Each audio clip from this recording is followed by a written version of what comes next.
Tangram World fans, and today we're going to be making a Valentine's Day heart out of Post-it notes. What you need is some Post-it notes. They could be pink, purple, red, or white, and a Sharpie marker. Heads up, it's a permanent marker. So now we're going to be writing I love you in different languages.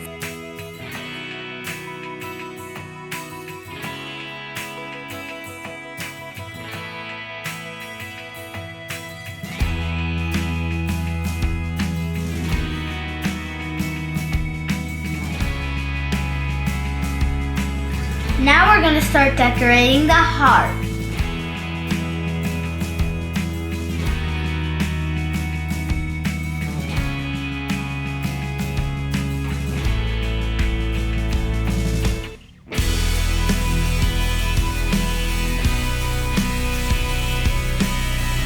So you see, I've already finished the heart. So this is a very simple Valentine's idea to do. The only thing you do is get some Post-it notes and a little bit of sticky tape if you need it.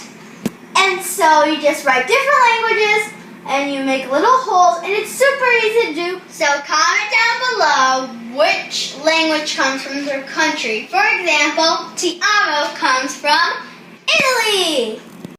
So subscribe to my channel, give me a thumbs up, and watch this video over and over again. Thanks for watching. Bye!